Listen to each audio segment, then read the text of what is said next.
जय शिव शक्ति। इस spiritual channel में आप सबका स्वागत है।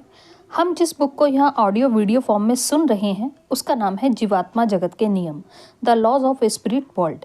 यह बुक नेशनल अवार्ड द्वारा सम्मानित है। यह बुक ऑटो राइटिंग पर बेस्ड है और 2 दिवंगत बेटों की आत्माओं द्वारा उनकी माता से ऑटो राइटिंग की फॉर्म में लिखवाई गई है। यह एक आध्यात्मिक बुक है और किसी भी जाति धर्म से इसका कोई लेना देना नहीं है, इसलिए यह बुक हमारी स्पिरिचुअल ग्रोथ में सहायक है। बस चेतावनी ये है कि खुद से कभी भी ऑटो राइटिंग करने की चेष्टा ना करें, क्योंकि यह कला ईश्वर द्वारा किसी खास को दी जाती है और जानबूझकर ऐसा करना आपके लिए हानिकारक हो सकता है। चैनल को सब्सक्राइब करके, वीडियो को लाइक एंड शेयर करके आप इस आध्यात्मिक विकास की मुहिम में हमारी सहायता कर सकते हैं। साथ में बने रहिए। धन्यवाद। सुनते हैं बुक की समरी। हेलो फ्रेंड्स, आज मैं इस किताब का लास्ट चैप्टर पढ़ रही हूँ। इसमें लेखिका से कुछ सवाल पूछे गए हैं जिनका उन्होंने ब्रीफली आंसर किया है। पहला सवाल है, लोगों की मदद करना आपने कैसे शुरू किया? जब हमारे बेटों की मौत हो गई तब मेरे पति और मेरी जिंदगी बिल्कुल दयनीय हो गई और हमें यह समझ नहीं आ रहा था कि हम जिंदगी का सामना किस तरह करें।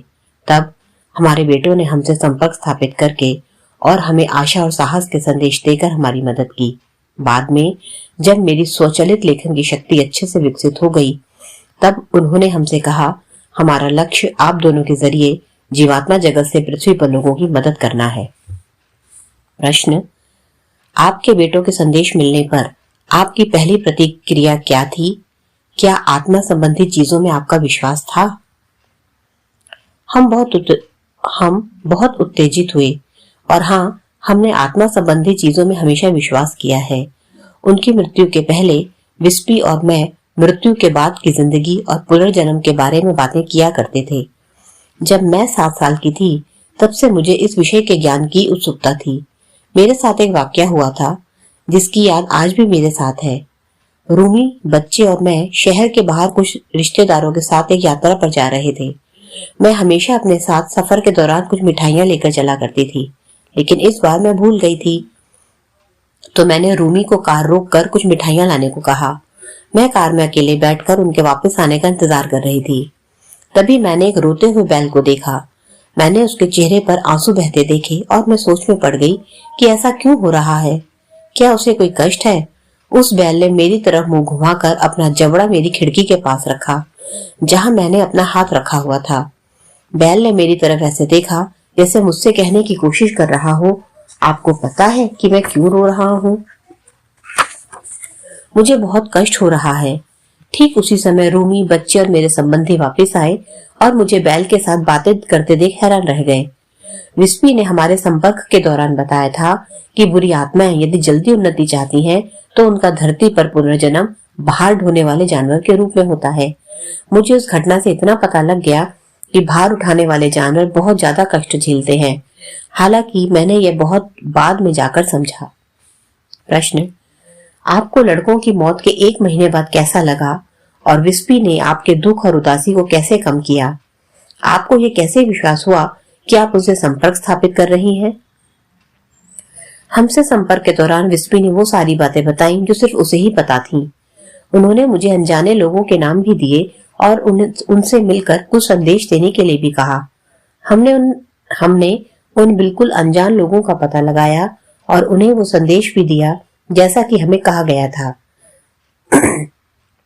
यह हमारे लिए सबूत था कि उन लोगों का वास्तव में अस्तित्व है और विस्पी के संदेश सही थे। जब हम उदास थे, हमारे बेटों ने चुटकुले सुनाकर हमें उत्साहित किया और किस तरह जिंदगी को खुशी से जिया जाए इसका रास्ता दिखाया। उन्होंने हमें हंसाया और हमारा मार्गदर्शन किया और बताया कि क्या करना है, कैसे करना है। प्रश्न, क्या लोगों ने आपसे अक्सर पूछा कि आप मृतकों को क्यों परेशान करते हैं? हाँ, अक्सर।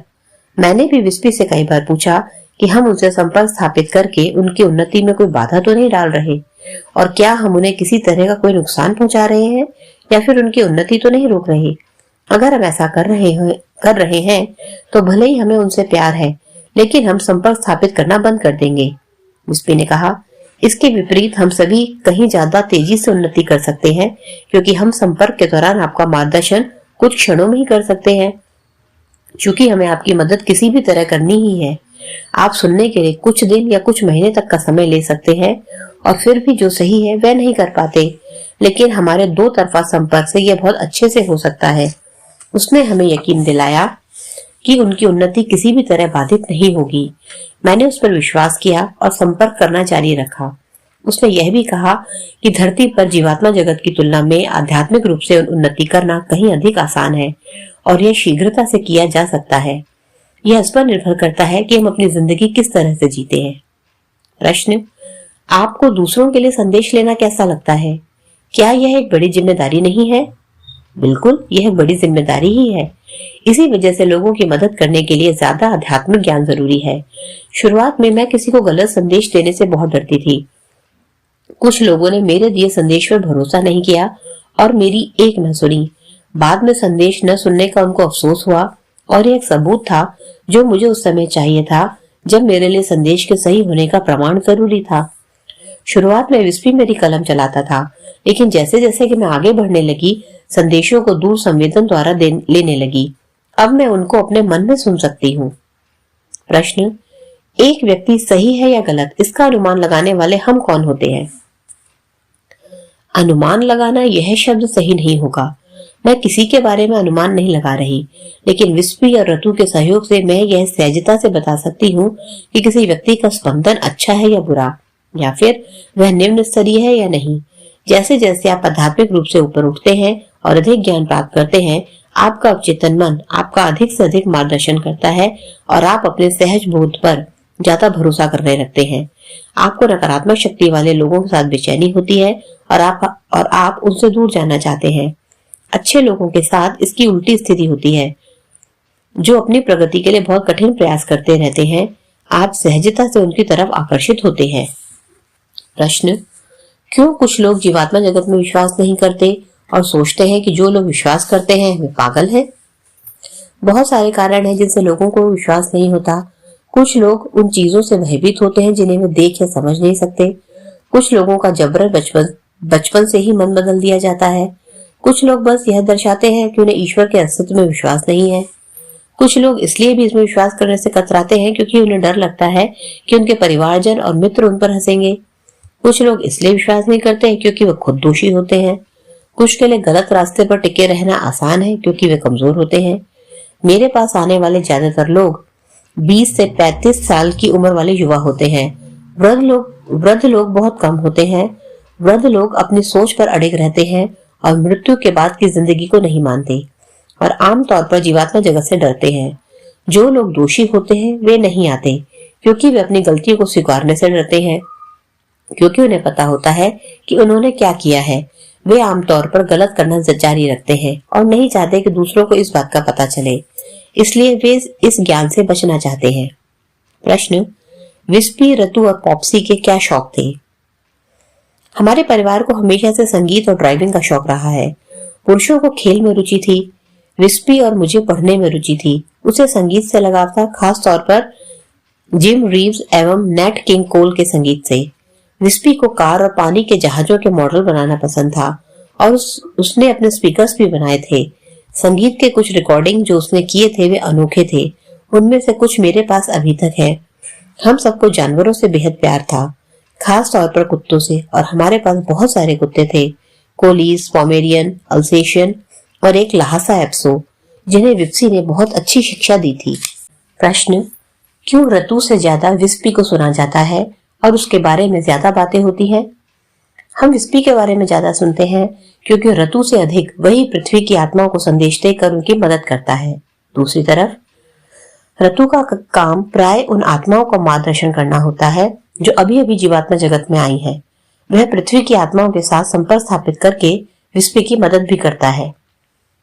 प्रश्न, आपने किसी और के लिए कब पहली बार संपर्क स्थापित किया था? सन 1981 में मैंने अपने कुछ संबंधियों के लिए संपर्क स्थापित किया था।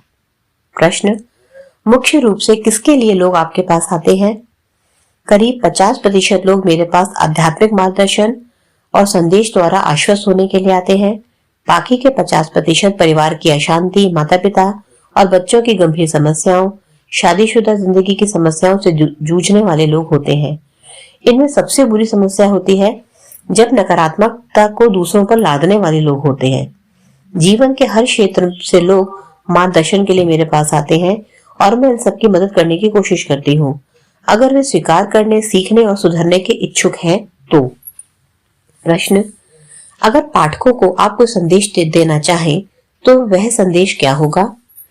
इस पृथ्वी पर बहुत सी भली आत्माएं हैं जो अपने प्रियजनों को खोने के बाद दुख नहीं झेल पाते और गलत रास्ते को चुन लेते हैं। हम उन लोगों को आश्वासन देना चाहते हैं कि वे अकेले नहीं हैं। उनके प्रियजन अब भी उनके साथ हैं और वे जीवात्मा जगत से उनकी देखभाल कर रहे हैं।